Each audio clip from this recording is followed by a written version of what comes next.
Hello students. आज का हमारा टॉपिक है क्यूब स्केलेटन। ठीक है, कई बच्चों ने इसके बारे में पूछा कि सर इसको कैसे सॉल्व करना है, तो आज हम लोग क्यूब स्केलेटन के बारे में पढ़ेंगे। क्यूब स्केलेटन क्या होता है? Cube skeleton of capacitor, cube skeleton of capacitor. ठीक है, आप इसको है ना क्यूब बना लीजिए। सबसे पहले क्यूब स्केलेटन का मतलब होता है कि आपने एक क्यूब बना लिया।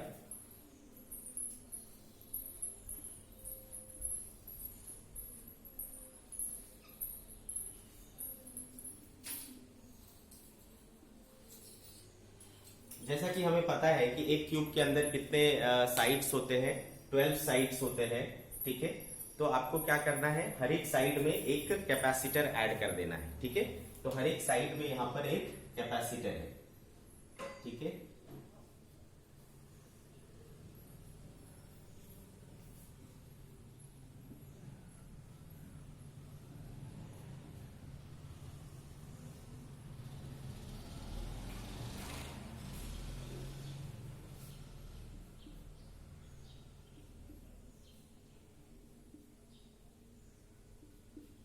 तो आपको क्या दिख रहा है, यहां पर टोटल 12 कैपेसिटर्स जो हैं क्यूब के रूप में आपस में कनेक्टेड है। तो this is cube skeleton of capacitors, है ना। और किसी का भी होता है क्या? यस, रेजिस्टर्स का भी होता है। ठीक है, तो जब रेजिस्टर पढ़ेंगे, है ना, करंट इलेक्ट्रिसिटी पढ़ेंगे तो वहां पर रेजिस्टर के लिए पढ़ेंगे। अभी हम कैपेसिटर के लिए देख लेते हैं। ठीक है, तो ये होता है बच्चों क्यूब स्केलेटन। अंडरस्टूड? ठीक है, अब यहां से देखो बच्चों कि इसमें टोटल कितने कैपेसिटर्स हो गए? 12 कैपेसिटर्स हो गए। सभी मैंने क्या लगाए हैं? आइडेंटिकल कैपेसिटर्स लगाए हैं। ठीक है, तो सबका मान लेता हूं बच्चों क्या है? C है ना, हर एक की वैल्यू C है। ओके, अब एक और चीज देखो बच्चों, नेमिंग कर लेता हूं मैं। इसमें कितने कॉर्नर्स हो जाएंगे? 8 कॉर्नर्स हो जाएंगे, है ना। मैं उनका नेमिंग कर लेता हूं। 1 2 3 4 5 6 7 8। ठीक है, इस तरीके से। ठीक है, 8 क्या हो गए? कॉर्नर्स हो गए। अंडरस्टूड? तो ये हुआ हमारा क्यूब स्केलेटन। ठीक है, किससे बनाया हमने? कैपेसिटर से। ठीक है, अब देखो बच्चों, इसमें 3 प्रकार के सवाल आते हैं। ठीक है, 3 टाइप से सवाल आते हैं। ठीक है, पहला, find equivalent capacitance, equivalent capacitance, ठीक है, between its two longest diagonally opposite point. ठीक है, पहला जो है, एक प्रकार होता है, एक टाइप जो क्वेश्चन पूछेगा आपको कि find equivalent capacitance between its two longest diagonally opposite point. तो बच्चों क्या होता है, एक क्यूब के अंदर, है ना, 2 प्रकार के डायगोनल होते हैं। एक को कहते हैं बच्चों फेस डायगोनल, और एक को बोलते हैं लॉन्गेस्ट डायगोनल। लॉन्गेस्ट डायगोनल क्या हुआ? लॉन्गेस्ट डायगोनल हुआ जैसे कि ये पॉइंट और ये पॉइंट, है ना, ये क्या है? लॉन्गेस्ट डायगोनल है। सिमिलरली 8 और 2, ये क्या है? लॉन्गेस्ट डायगोनल है। सिमिलरली ये 6 और 4, है ना, जैसे कि एक रूम है तो ये नीचे कॉर्नर से उसके अपोजिट का अपर कॉर्नर। ठीक है, सिमिलरली इस नीचे कॉर्नर से उस अपोजिट कॉर्नर, अपर अपोजिट कॉर्नर, ये जो लॉन्गेस्ट इसे कहते हैं हम लोग लॉन्गेस्ट डायगोनल। और फेस डायगोनल क्या हुआ बच्चों?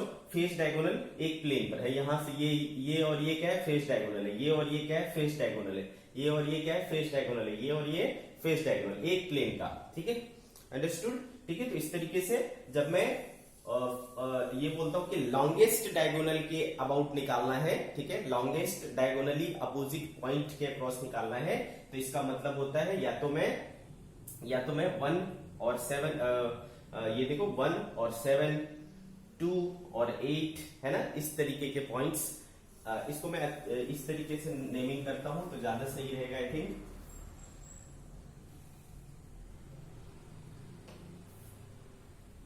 इसको 1 लेता हूं, 1 2 3 4 5 6 7 8 इस तरीके से। ठीक है बच्चों, तो जब मैं 1 और 7 बोलूंगा तो ये क्या हुआ, डायगोनली अपोजिट पॉइंट हुआ। 1 और 3 बोलूंगा तो क्या हुआ, डायगोनली अपोजिट पॉइंट हुआ। ठीक है, तो एक होता है लॉन्गेस्ट डायगोनल के अबाउट निकालना, दूसरा होता है बच्चों फेस डायगोनल के अबाउट निकालना। Find C equivalent across face diagonal. ठीक है बच्चों, फेस डायगोनल क्लियर है।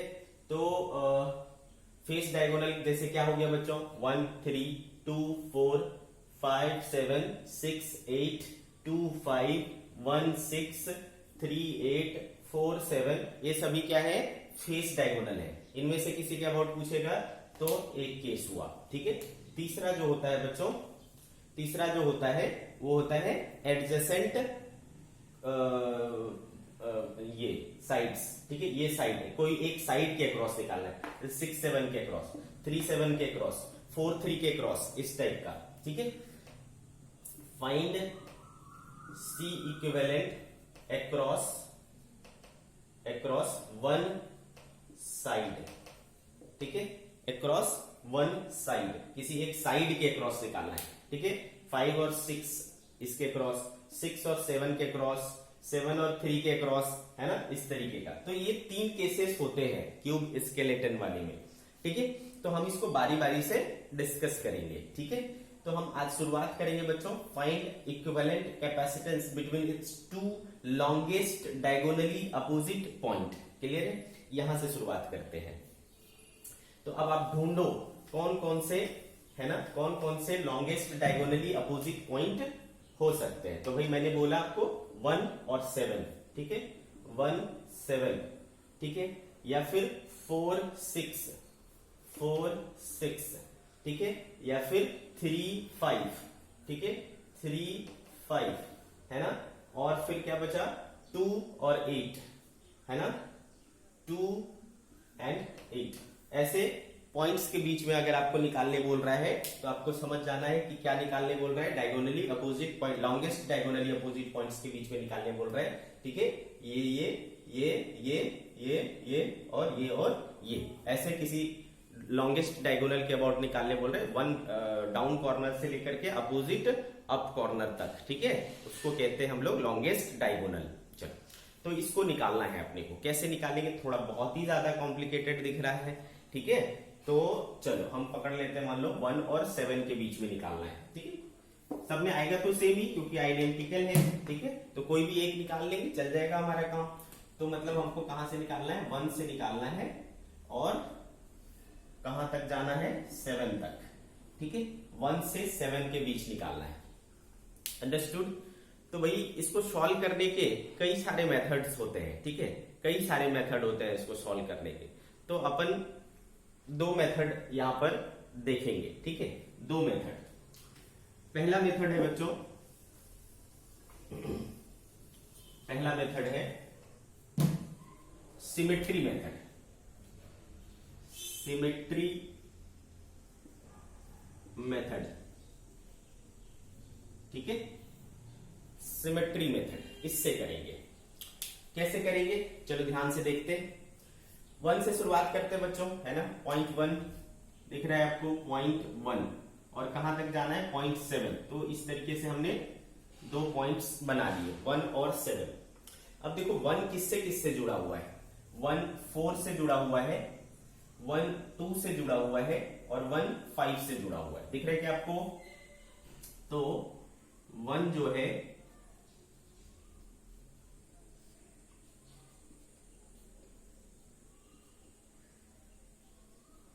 कितने पॉइंट से जुड़ा हुआ है बच्चों, 1 4 से जुड़ा हुआ है, 4 से जोड़ दिया, 1 2 से जुड़ा हुआ है, 2 से जोड़ दिया, और 1 5 से जुड़ा हुआ है, 5 से जोड़ दिया। दिख रहा है आपको। तो हमने इसका काम कर लिया, इसका काम कर लिया, इसका काम कर लिया। अब देखो 4 किससे किससे जुड़ा हुआ है, 4 जुड़ा हुआ है 3 से और 8 से, ठीक है। तो 4 जुड़ा हुआ है भाई 4 जुड़ा हुआ है 3 से और 4 जुड़ा हुआ है 8 से, ठीक है। तो इसका काम हो गया और इसका काम हो गया, ठीक है। सिमिलरली 2 किससे जुड़ा हुआ है? 2 जुड़ा हुआ है 3 से, है ना। 2 जुड़ा हुआ है 3 से और 2 जुड़ा हुआ है 6 से, ठीक है। और फिर 5 किससे जुड़ा हुआ है? 5 जुड़ा हुआ है 8 से और किससे जुड़ा हुआ है? 5 जुड़ा हुआ है 6 से, 5 जुड़ा हुआ है 6 से। क्लियर है? अच्छे से समझ में आ रहा है? तो देखो बच्चों, ये भी 3 है, ये भी 3 है, तो ये क्या हुआ? सेम पॉइंट्स हुए, तो ये सेम पॉइंट्स हुए, ठीक है। ये दोनों ही क्या है? 3 है। फिर ये भी 8 है और ये भी 8 है, तो ये दोनों भी क्या हुए बच्चों? 8 हुए, सेम पॉइंट हुए। और ये दोनों क्या है? ये दोनों भी सेम पॉइंट है, क्या हो गया? 6, ठीक है। और फिर यहां है 7। अब देखो 3 से कहां गया? 3 से क्या जुड़ा हुआ है? 7 जुड़ा हुआ है। आ रही बात समझ में? 3 से 7 जुड़ा हुआ है, तो हमने इसको 7 से जोड़ दिया, ठीक है। सिमिलरली 6 भी किससे 8 भी किससे जुड़ा हुआ है? 7 से। दिख रहा है आपको? 8 भी 7 से जुड़ा हुआ है, तो 8 को जोड़ दिया 7 से, ठीक है। ओके, मैंने पहले 3 को 7 से जोड़ा, ये वाला काम हो गया। 8 को 7 से जोड़ा, ये वाला काम हो गया। और 6 को 7 से, ठीक है। 6 को 7 से, चलो 6 को 7 से जोड़ दिया, 6 को 7 से जोड़ दिया, ठीक है। ये हो गया हमारा 7। इसका हो गया था ना 5 और 6, ये 5 और 6 हो चुका है, ठीक है। 5 और 8 ये भी हो चुका है। 2 और 6 ये भी हो चुका है। 2 और 3 ये भी हो चुका है। 1 और 2 हो चुका है, ये हो चुका है। तो हमारे सारे कैपेसिटर्स जो हैं अरेंज हो गए, ठीक है। सारे कैपेसिटर्स यूं अरेंज हो गए, देखो 1 और 7 के बीच में। क्लियर है? अब देखो बच्चों, आप एक चीज देखो कि 1 से जब मैं 7 की ओर जाऊंगा, सिमेट्री कैसे काम करता है आप ये चीज समझिए। जब मैं 1 से 7 की ओर जाऊंगा, ठीक है, तो चूंकि सारे क्या है? कैपेसिटर आइडेंटिकल है, सारे कैपेसिटर्स आइडेंटिकल है, ठीक है। तो यहां पर मान लो कुछ भी वोल्टेज है मेरे पास, ठीक है। यहां पर कुछ भी वोल्टेज है, सपोज V है, ठीक है। तो जब मैं यहां से 4 तक जाऊंगा, 0.4 तक, ठीक है, यहां से 0.4 तक जाऊंगा, और चूंकि ये आइडेंटिकल है, तो क्या होगा? सारे में सेम चार्जेस फ्लो करेंगे। इधर भी सेम चार्ज फ्लो करेगा, इधर भी सेम चार्ज फ्लो करेगा, इधर भी सेम चार्ज फ्लो करेगा। तो यहां पर ड्रॉप होगा भाई, है ना। यहां पर ड्रॉप होगा, तो कितना ड्रॉप होगा? V चले कहां से थे? V से, उसमें से ड्रॉप होगा, मतलब माइनस हो जाएगा। कितना? सपोज Q जा रहा है, तो कितना वोल्टेज ड्रॉप होता है बच्चों? Q by C। तो V minus Q by C करूंगा तो यहां का मिल जाएगा, यानी पोटेंशियल ऑफ 4 मिल गया। सिमिलरली इसमें भी वही होगा बच्चों, V minus Q by C। यहाँ का वोल्टेज V है, यहाँ पर ड्रॉप होगा Q बाई C, तो कहां का मिल जाएगा? V ऑफ 2 मिल जाएगा। सिमिलरली देखो V ऑफ 5 है ना, तो वो भी क्या होगा? V minus Q by C equals to V of 5। तो क्या दिख रहा है आपको कि 0.4 का भी पोटेंशियल वही है, 0.2 का भी पोटेंशियल वही है, और 0.5 का भी पोटेंशियल क्या है? वही है। समझ गए क्या? आगे बात समझ में? तो यानी ये पॉइंट और ये पॉइंट क्या है? सेम पोटेंशियल पर है। जब सेम पोटेंशियल पर होते हैं तो हम उसको क्या कर सकते हैं बच्चों? सेम पॉइंट से दिखा सकते हैं। ये सारे सेम पोटेंशियल पर है, तो वी कैन ज्वाइन देम, है ना। इसको हम क्या कर सकते हैं? ज्वाइन कर सकते हैं। तो ये जो 1 था और ये जो 2, 4 और 5 है, उसको मैं एक पॉइंट से दिखा सकता हूं। जब मैं इसको एक पॉइंट से दिखा सकता हूं, तो इसके बीच में कितने कैपेसिटर हैं? 3 कैपेसिटर है, ठीक है। ये तीनों हमने यूं दिखा दिया, इसको और इसको। क्लियर है? बात समझ में आ गई। सिमिलरली अब देखो 3 तक जाने के लिए, ठीक है, 3 तक जाने के लिए यहां से 1 से कितने कैपेसिटर पार करने पड़ेंगे, 1 और 2, है ना, 2 कैपेसिटर पार करने पड़ेंगे। आ रही बात समझ में, चाहे आप इधर से जाओ चाहे आप इधर से जाओ, ठीक है, यहां से भी 1 2 3 पर पहुंच गए, इधर से भी जाएंगे 1 2 3 पर पहुंच गए, ठीक है। तो किसी भी रास्ते से जाएंगे 3 पर तो कितने कैपेसिटर पार करने पड़ेंगे, 2 कैपेसिटर पार करने पड़ेंगे। तो जब मैं यहां से स्टार्ट करूंगा तो V और 2 बार ड्रॉप होगा -q/c और कहां पहुंच जाऊंगा 3 पर। सिमिलरली देखो 8 पर पहुंचने के लिए 1 2 तो V माइनस यहां पर 2q/c लिख सकता हूं V3। Similarly V minus 2q/c क्या हो जाएगा, V ऑफ 8, है ना। देखो इधर से भी जाएंगे तो एक कैपेसिटर 2 कैपेसिटर, सॉरी यहां, है ना, एक कैपेसिटर 2 कैपेसिटर 8 पे पहुंच गए, ठीक है। तो V माइनस 2q/c क्या हो गया, V ऑफ 8 हो गया। सिमिलरली 3 हो गया, 8 हो गया, 6 का देखो 6 पर पहुंचने के लिए, है ना, 6 पर एक कैपेसिटर 2 कैपेसिटर 6 पे पहुंच गए। सिमिलरली इधर देखो, है ना, एक कैपेसिटर 2 कैपेसिटर 6 पर पहुंच गए। तो वहां का क्या होगा, V माइनस 2q/c, है ना, V माइनस 2q/c। क्लियर है। या फिर इसको यहां पर और भी एक चीज होगा कि यहां पर अगर मैंने Q लिया है, एक्चुअली यहां पर अगर मैंने Q लिया है, यहां पर मैंने Q लिया है तो यहां पर 2 ब्रांच में बट रहा है तो ये एक्चुअली Q/2 हो जाएगा। इधर भी क्या हो जाएगा बच्चों, Q/2 Q/2 Q/2 Q/2 Q/2। लेकिन सवाल ये इसको मैं एक्चुअली में -q/c और ये -q/2c लिख सकता हूं, है ना, -q/2c। तो ये आ जाएगा V -q/c -q/2c।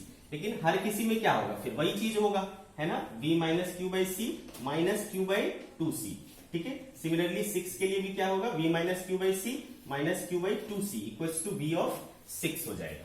तो आप क्या देख रहे हो कि 3rd पॉइंट का, 6 पॉइंट का और 8 पॉइंट का तीनों का ही कैपेसिटी वोल्टेज क्या हो रहा है, फिर से सेम ही हो रहा है। आ रही बात समझ में, ठीक है, क्योंकि हर एक 3 पॉइंट हो या 8 पॉइंट हो या 6 पॉइंट हो, उसको पार करने के लिए 2 कैपेसिटर पार करना पड़ रहा है, ठीक है। मतलब रास्ता क्या है, आइडेंटिकल है, ठीक है।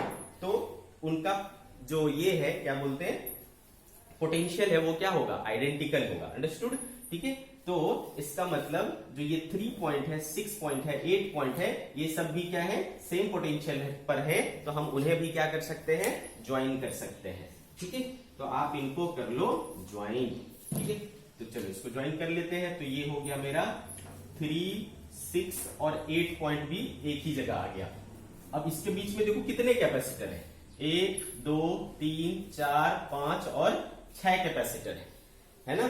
इधर 2 4 5 और इधर 3 6 8, है ना, ये सेम पॉइंट हो गया, ये सेम पॉइंट हो गया और बाकी कैपेसिटर्स उसके बीच में जुड़े हुए हैं। तो इन सबको इनके बीच जोड़ लो, 1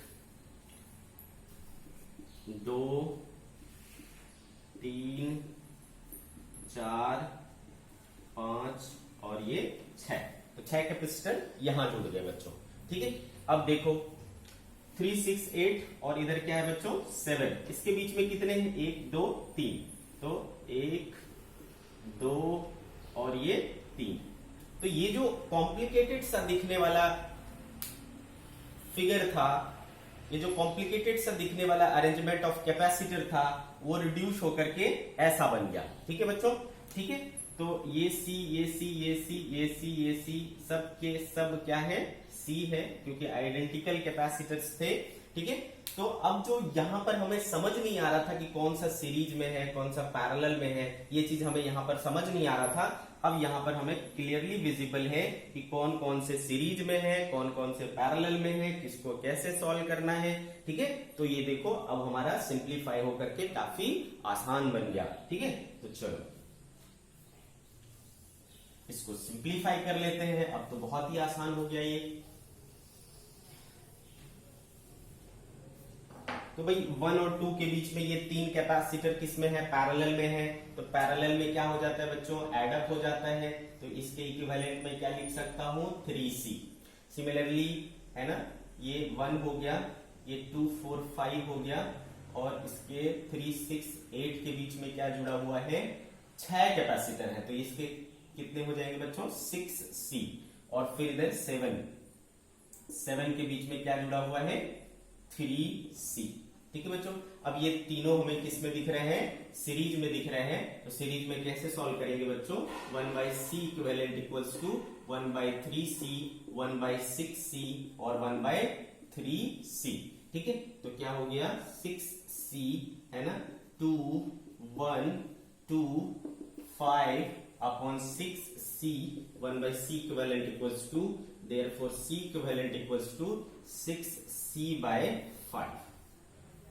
तो ये जो लॉन्गेस्ट डायगोनल है ना, जो लॉन्गेस्ट डायगोनल होगा कोई भी इसका, है ना, उसके अक्रॉस कितना इक्विवेलेंट कैपेसिटेंस आएगा हमारा? 6C/5 आएगा। बच्चों आपको हर बार इसको करने की जरूरत नहीं है, आप चाहो तो इसको याद भी रख सकते हो, क्योंकि इसमें ये 3 ही क्वेश्चन बनते हैं। ठीक है, ये 3 ही आपसे पूछा जाएगा, तो आप चाहो तो इसको रिमेंबर भी कर सकते हो कि हाँ भाई लॉन्गेस्ट डायगोनल के अबाउट क्या आएगा? 6C/5 आएगा। तो वो लॉन्गेस्ट डायगोनल जब भी बोलेगा, मतलब ऐसे पॉइंट्स बोलेगा जो लॉन्गेस्ट डायगोनल पर आ रहे हैं, तो आपको डायरेक्टली लिख सकते हो, डायरेक्टली आंसर लगा सकते हो कि 6C/5 होगा। इसको अलग से हमें करने की जरूरत नहीं है, बट आपको प्रैक्टिस के लिए, है ना, कैसे हुआ ये आपको समझना चाहिए। क्लियर है?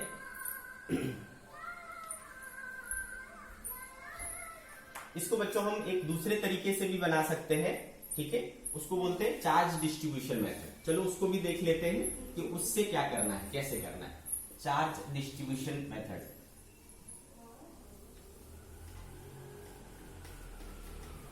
चार्ज डिस्ट्रीब्यूशन मेथड से इसको कैसे करेंगे? सी,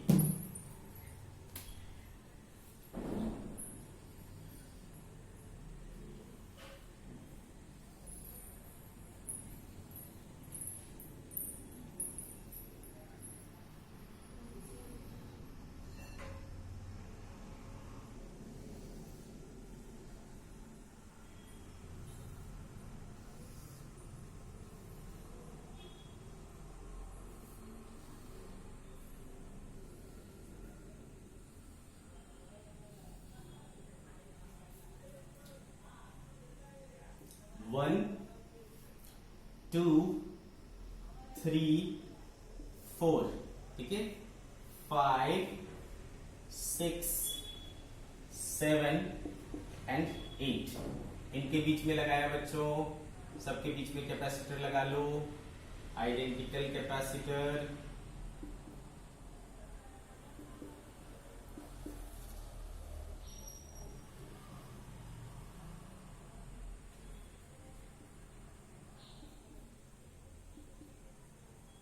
ठीक है, सबके बीच में लगा लिया, तो ये हमारे 12 कैपेसिटर एडजस्ट हो गए एक क्यूब के फॉर्म में। क्लियर है? हमको क्या निकालना है? लॉन्गेस्ट डायगोनल के अबाउट 1 to 7। ठीक है, 1 to 7 के बीच में निकालना है, 1 और 7 के बीच में, C 1 to 7 निकालना है। क्लियर? तो बच्चों आपको जिस के बीच में, है ना, जिस चार्ज डिस्ट्रीब्यूशन मेथड की बात कर रहा हूं मैं, जिन पॉइंट्स के बीच में आपको इक्विवेलेंट कैपेसिटेंस निकालने बोले, उसके बीच में अपने मर्जी से क्या करो, एक बैटरी जोड़ दो। ठीक है, तो मैं ये 1 और 7 के बीच में, 1 और 7 के बीच में एक बैटरी जोड़ लूंगा। ठीक है, ऐसे करके यूं मैंने एक बैटरी जोड़ ली। ठीक है, जिन पॉइंट्स के अक्रॉस अपने को निकालना है उनके बीच में एक बैटरी जोड़ लेने का। ठीक है भाई, जोड़ लिया हमने। मान लो इसका वोल्टेज क्या है? V है, इधर प्लस इधर माइनस, तो इधर से प्लस वाले से क्या होगा बेटा? चार्ज जाएगा, तो चार्ज इधर से फ्लो करेगा। तो मान लो इसमें नेट चार्ज जो है कितना फ्लो कर रहा है? सपोज 6Q फ्लो कर रहा है। कितना फ्लो कर रहा है बच्चों? 6Q। तो यहां से यहां तक क्या आया? 6Q आया। अब मैंने 6Q लिया, वो आप अभी समझेंगे। ठीक है, 6Q ही क्यों लिया, ताकि कुछ भी ले सकता हूं मैं, बट इससे देखो अपना जो कैलकुलेशन है वो थोड़ा इजी पड़ेगा। ठीक है, अब देखो बच्चों, यहां तक 6Q आया। अब इसके आगे क्या हो रहा है? देखो, इधर बट रहा है, इधर बट रहा है, इधर बट रहा है, मतलब इसको 3 ब्रांचेज मिलने वाले हैं। ठीक है, इसको क्या मिलने वाले हैं, 3 ब्रांचेज मिलने वाले हैं। और तीनों ब्रांच कैसे हैं, आइडेंटिकल है ना, तीनों के तीनों ब्रांच क्या है, आइडेंटिकल है। तो जब भी बच्चों कैपेसिटर की वैल्यू बराबर होती है तो चार्ज क्या हो जाता है, उसमें इक्वली डिवाइड हो जाता है।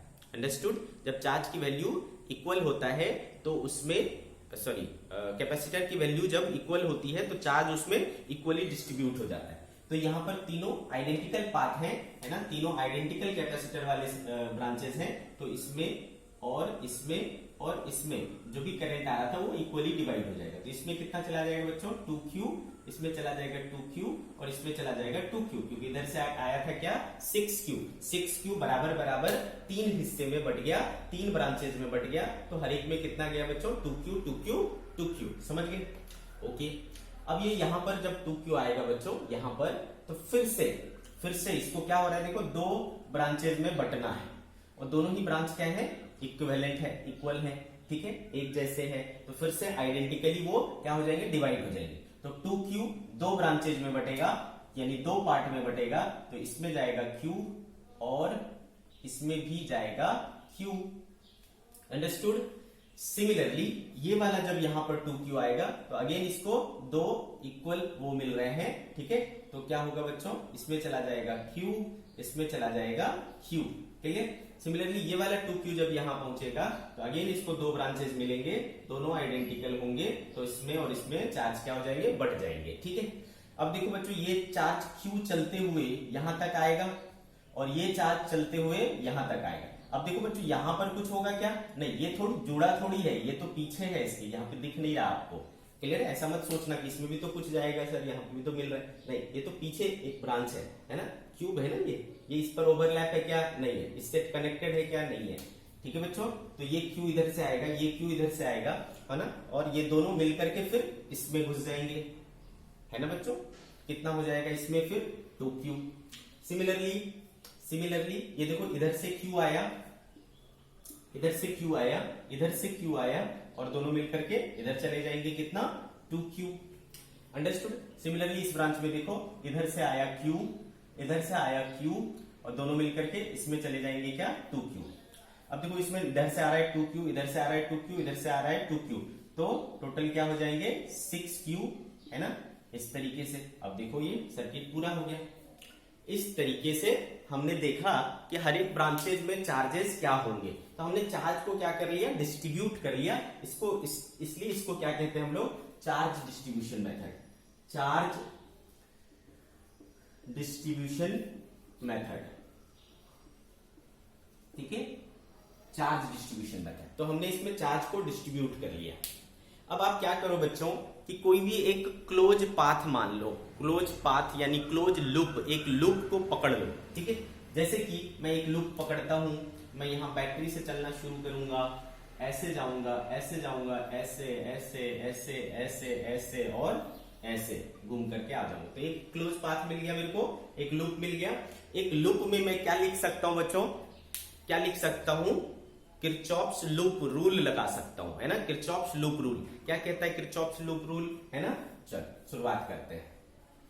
तो बच्चों यहां पर देखो, कैपेसिटर में क्या होगा, ड्रॉप होगा, कितना होगा बच्चों, माइनस Q/C होता है। यहां पर चार्ज कितना है, 2Q, तो 2Q/C। फिर यहां से आओगे, यहां पर भी ड्रॉप होगा। यहां का चार्ज कितना है बच्चों, Q, कैपेसिटेंस इसका भी C है, तो माइनस Q/C। फिर यहां पर ड्रॉप होगा, कितना होगा बच्चों, माइनस, चार्ज कितना है, 2Q बाय क्या हो जाएगा, C।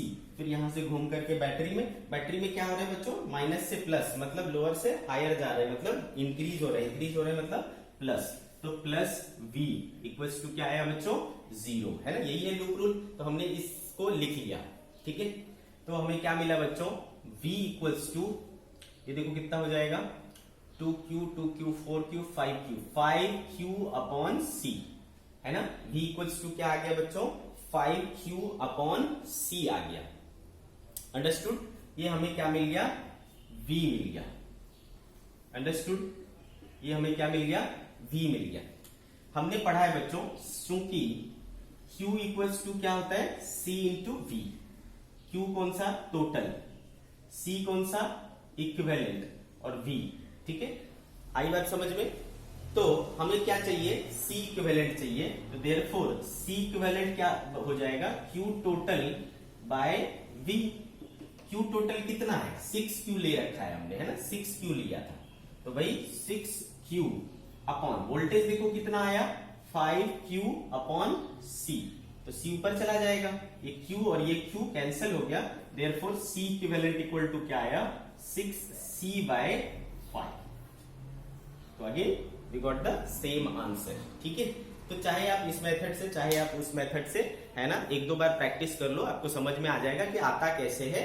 बाकी चूंकि आप एग्जाम टाइम पर इसको इतना नहीं कर पाओगे, है ना, इतना कैलकुलेशन नहीं होगा आपसे, इतना सारा चीज नहीं होगा कम टाइम में, तो आपको क्या करना है, आप इसको सिंपली याद रख सकते हो कि डायगोनली अपोजिट पॉइंट्स के बीच में क्या होता है, लॉन्गेस्ट डायगोनली अपोजिट पॉइंट्स के बीच में वैल्यू क्या आता है। ठीक है, तो that value is 6C by 5। ठीक है, तो क्यूब स्केलेटन का दूसरा केस जो है वो हम दूसरे वीडियो में देखेंगे।